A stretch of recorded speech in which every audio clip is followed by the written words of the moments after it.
Okay guys, one last video for me for today.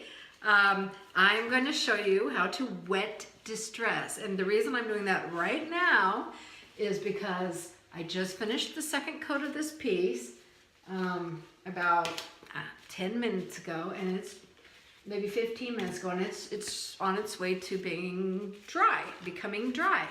That is when you want to wet distress your piece. So let me get this glove on, and then it's just not wanting to cooperate here. Okay. You'll notice the top of this is still pretty darn wet, right? So I'm not gonna touch anything here because that won't be good. So the fronts and a lot of the edges are already pretty like 80% dry. That's a great time to wet distress. So the time to wet distress is either like now, not when it's soaking wet, but it's, you know, like 80% dry, or right after it dries, or within a few hours of it being dry. That's the ideal time to wet distress because your paint is still very moist and it will be easier to wet distress. If you have no choice but to do it the next day, you can do that too. It just might take a little more elbow grease. So I'm going to show you 3 different ways to wet distress, okay? This is so fun and easy, you guys. You're going to love it. So the first way is with a wet rag. This is just a damp towel, okay? And I'm going to pull the camera in really close here. Get a real good close-up so you can see what's happening, okay? When I distress, I like to do mostly just the edges, the corners, and any raised details, okay? So, that means edges, corners, edges, corners, and raised details, okay? So I'm going to wrap this little damp towel around my fingers, and I'm just going to press with a little bit of pressure on the edge of this piece. And when I do that, a little bit of the paint comes off. And if I take a clean part of my towel and kind of wipe that, you can see it better. You see that? That is wet distressing.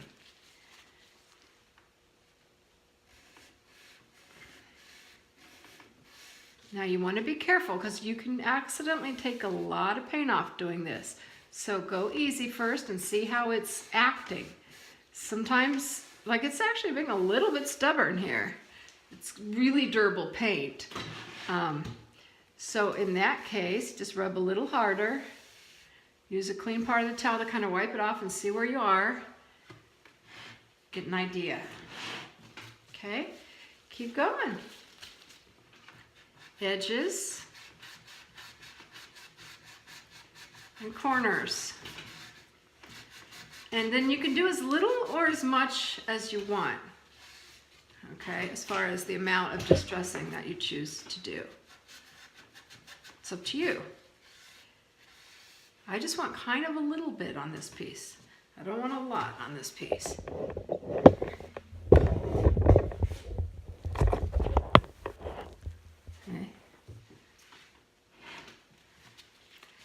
Now, here's your second option.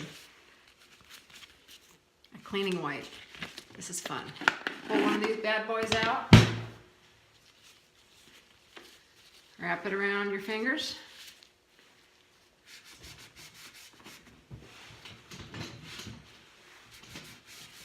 Wipe on the edges. With the dark blue paint, it's a little harder to see the natural wood underneath. So you want to be very, very careful and, you know, really control the amount of distressing that you're doing. But it did definitely come off.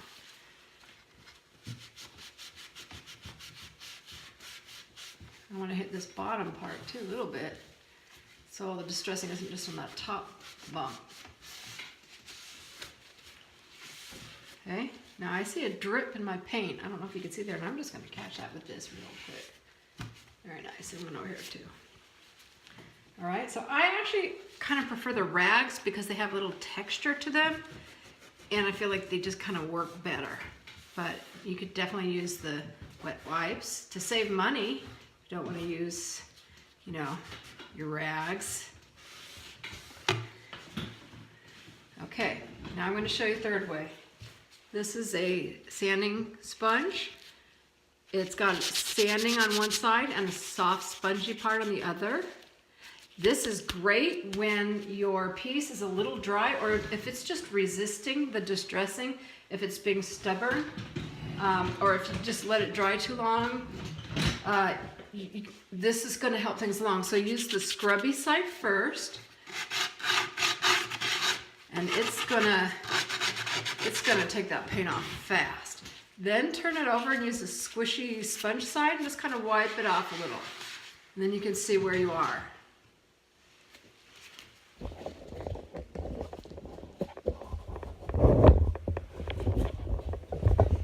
Okay. If you're doing the whole piece this way, it helps to have a little cup of water handy so you can continue to moisten your sanding sponge.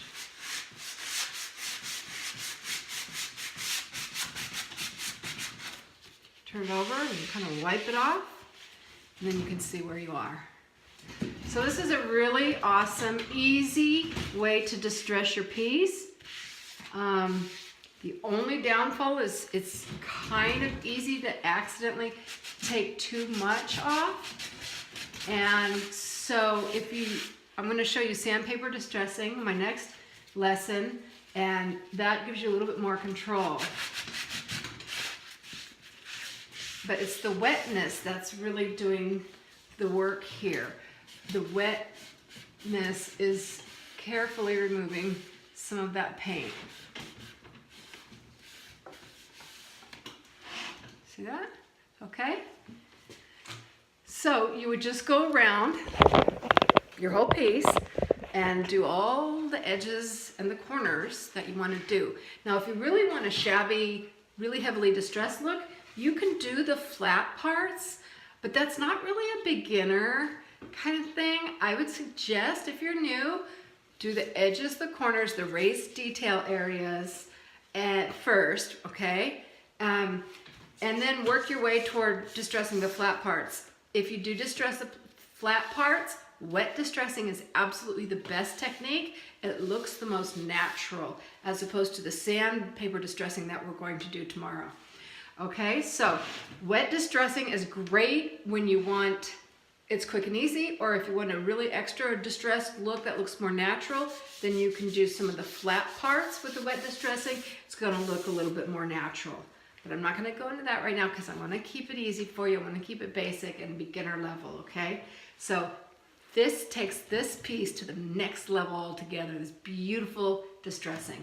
So next up, we're going to do some sand distressing on the other side so I can show you that as well. See you soon.